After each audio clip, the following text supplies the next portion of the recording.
मनसेमधल्या निर्णय प्रक्रियेमध्ये तुम्हाला डावललं जाते, युतीमध्ये उमेदवार निश्चितीमध्ये तुम्हाला विचारात घेतलं गेलं नाही म्हणून तुम्ही नाराज आहात. तुम्ही मनसेत नाराज आहात का?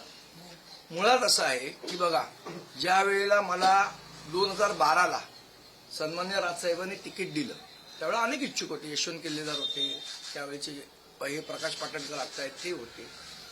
या सगळ्यांना डावलून मला तिकीट दिलं साहेबांनी. त्यावेळेला मी त्यांना हे विचारलं नाही की या सगळ्यांना का डावलं आणि मलाच का तिकीट दिलं. त्यामुळे एखाद्या प्रक्रियेत पक्षाच्या मी नसेन तर मला हे मी का विचारू त्यांना की या प्रक्रियेत मी का नव्हतो आणि तेच का आहे. मला वाटतं हा पक्षाचा निर्णय आहे आणि तो आपण मान्य करायला पाहिजे. तुम्ही नाराज आहात दिसतोय. परंतु सध्या संतोषजी जेव्हापासून बाहेर पडले सातत्याने ते जेव्हा जेव्हा त्यांच्यावर होणाऱ्या त्यांना ज्या काही त्रुटी आढळल्या त्या त्रुटीमध्ये त्यांनी स्वतःच्या बरोबरीनं तुमचं नाव घेतलेलं आहे सातत्यानं. तर त्यामुळे आणि आतापर्यंतच्या आंदोलनांमध्ये सगळ्याच गोष्टींमध्ये आम्ही तुम्हाला एकत्रित पाहिले. ती जय वीरूची जोडी म्हणून प्रसिद्ध आहे मनसेतली. असं असताना एक जण दुसरा निर्णय घेतो आणि तो सांगत असताना सातत्यानं तुमचं नाव घेतो. तर अशा वेळेला हा प्रश्न उपस्थित होणं स्वाभाविक आहे की पक्षांतर्गत कुरबुरीचे तुम्ही सुद्धा बळी पडतायत का. कारण संतोष जाण्यांच्या नंतर सुद्धा मनसेला सतत गळती लागलेलीच आहे. कारण वीरेन तांडेल गेले, तुमच्या कुर्ल्याच्या ज्या महिला विभाग अध्यक्ष आहेत त्यांनी काल 100 महिलांसह शिंदेमध्ये प्रवेश केला. पक्षात ही बंडाळी जी आहे, विषय तर तिकीट वाटप झाल्यानंतर आता कोणाला चान्स नाहीये नव्यानं तिकीट मिळण्याचं. असं असताना ही बंडाळी उफाळून येत आहे. याला जबाबदार कोण आहे आणि याच्या संदर्भात चर्चा होत नाहीये का? मला असं वाटतं की बघा कसं असतं, युती म्हटल्यानंतर जे काय जागा वाटप होतो काय ज्या काय चर्चा होतं 100% समाधानी हे कोणीच असत नाही, ना त्यांच्याकडचे ना आमच्याकडचे. तो प्रोसिजरचा भाग आहे, तो सगळ्यांनी ऍक्सेप्ट करायला पाहिजे.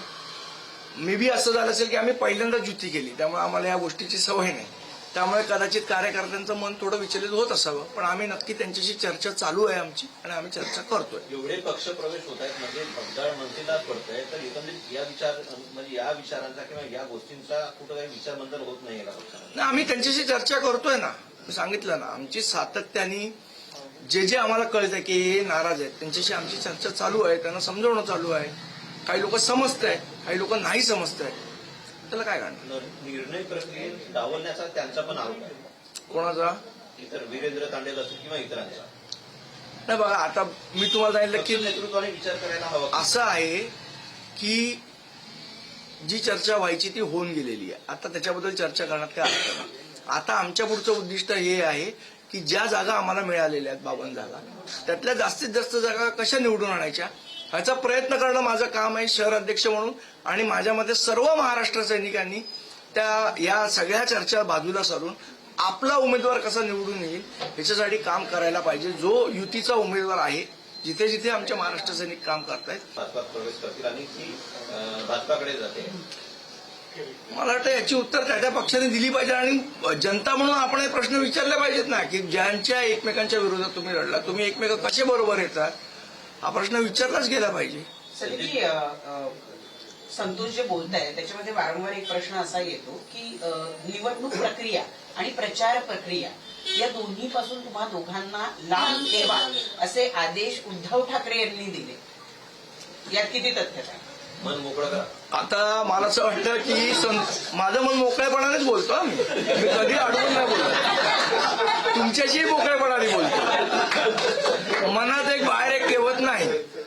मला वाटतं संतोष धुरींचे जे आरोप आहेत त्या आरोपामध्ये किती खरं किती खोटं हे जे करतात आरोप त्यांना माहिती.